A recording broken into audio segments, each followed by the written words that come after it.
Ginpakita mo ang imo kaugalingon, pero hindi ako nakabati, kag bulag ako. Dira man lang gali ikaw sa akon tagipusoon. Amo man siguro na ang eksperyensya sang kada gagmay na Kristohanon nga katilingban. Gani, pag-ampo, magsarig, magpangamuyo. Ang pangduha siguro nga prinsipyo kang aton kabuhi, ang ginpamatian naton nga pulong, ikaduha nga sulat ni San Pablo sa mga taga-Korento nga aton nabasa, na simple lang nga prinsipyo. Kung diyutay ang imo ginasabko, ang imo ginatanong, nga mag-expectar ka kang dako. Pero kung dako kag damo ang imo gintanom, siyempre, ekspektaron mo ang damo kag dako nga magabalik sa imo. Siguro, simple lang nga istorya sa kabuhi ni Secretary Robredo, damo kag dako ang gugma nga ginhatag niya sa naga, sa iya pamilya, karon nagaani siya. Nga wala niya ginpinsaran. Wala siya nagplano sina. Nagaani siya. Bisan diri kilala naton. Duwa kasi manan na ang telebisyon. Kag ang mga newspaper nagasulat sa iya. Ay ginhatag niya dako nga pag-alagan, pag-serve. Kung ikaw, isa ka nanay kag tatay, nag-antos ka, nagtrabaho ka para makapaeskwela kang imo mga anak, siyempre, dako ang imo sakripisyo kag pag-antos. Dako man dapat ang pag-aanihon mo. Pero kung ikaw, bata, anak, kag wala ka, wala mo paghimuslan, it maayo ang ginhimo sang imo ginikanan, wala ka pulos nga anak.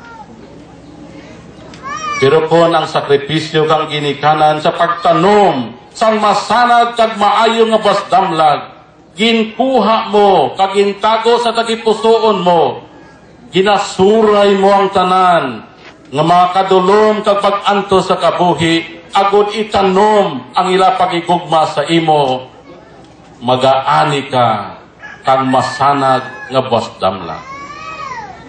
Kung maayo ikaw nga ginikanan karon, kung maayo ako nga obispo karon, o kung ikaw pari karon, vice mayor karon, kapitan karon, inabangod kang maayo naton nga mga ginikanan. Pero kung mahina ka karon, may bisyo ka karon, inabangod kang imo ginikanan. Sabi si San Pablo sa atong nga sulat, sabi niya, maghatag sa Dios kang kaya mo ihatag, kag hindi nga daw diskumpyado ka, nagakulumuron ka sa imo kaugalingon. Mas nagustuhan kang Dios ang tao nga malipayon sa paghatag. Ang paghatag hindi lang kwarta. Kwarta, usalang ina kang damo nga mga manggad. Kag maayo nga mga gasa kag ginhatag sang Dios sa aton. Ang aton ikaayo, ang aton kaluoy, ang aton pagkausa, ang panahon, ang init, ang haron, ang gabi sang aton kabuhi, pwede man ihatag naton sa pagbulig sa aton igsuon. Kung ginahatag naton ang ano dira sa aton, magaani kita suno sa aton ginhatag. Sa aton santos nga ebanghelyo, nabasahan naton amoy ini ang ebanghelyo kang nagligad nga Domingo. Nagumpisa ini nga nakita ni Jesus damo nga mga tao. Parehas siguro sila, or mas madamo pa, ay 5,000 to nga mga lalaki. Wala pa ginaisip, ginabilang ang babae ka mga kabataan.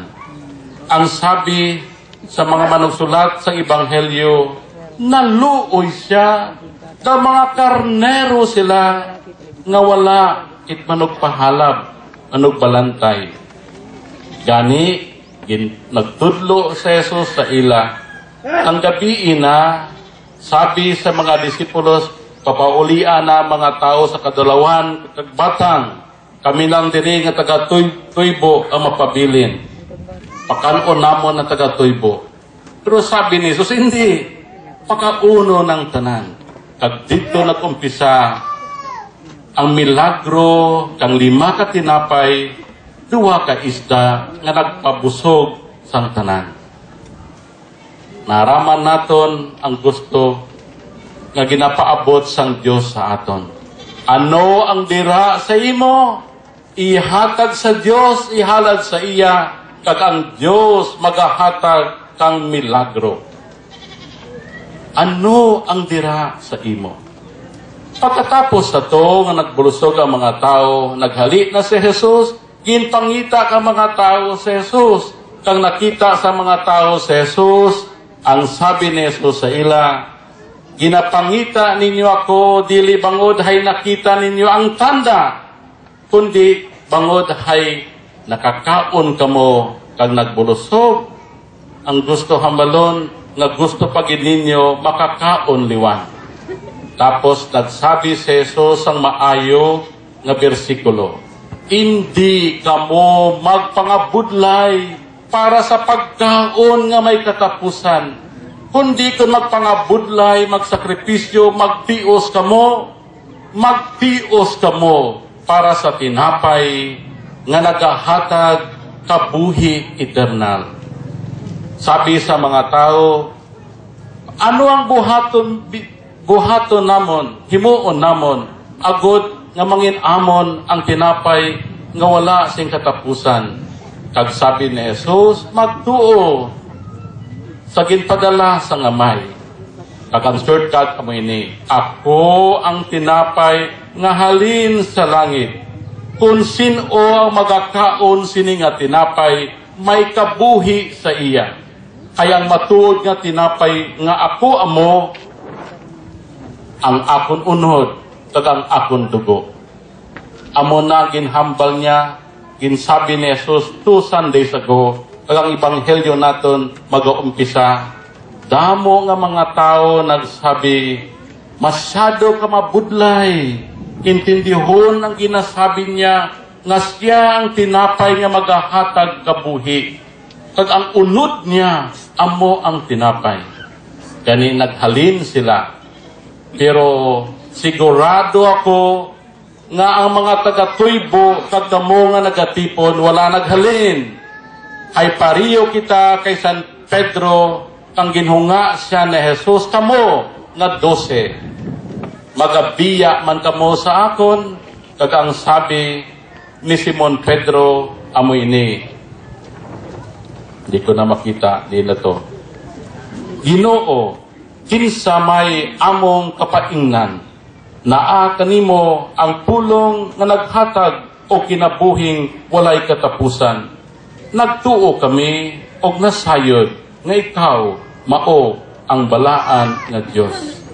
In short and in summary, diri kita karon nga adlaw bangod sang aton pagtuod kag pagigugma ka Jesus. Siya lang ang magahatag sang tanan nga ginahandom sang aton tagipusoon, sang aton pamilya, sang aton gagmay na Kristohanon nga katilingban. Congratulations sa mga leaders kang kada selda, kang gagmay nga Kristohanon kang tuybo.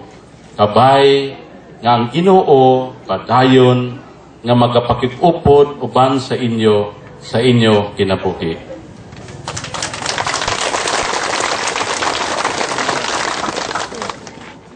Tungod kay sakop sa simbahan, adunay bukasyon o misyon sa pagsangyaw sa mayong balita.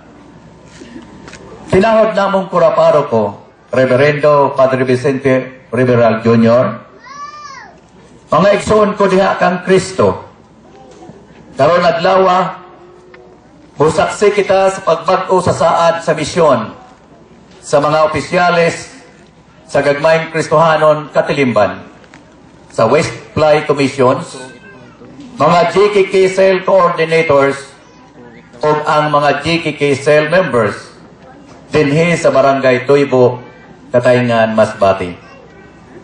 O ipresentar ko gihapon sila kanimo. Tawagon ko ang mga Barangay Pastoral Council o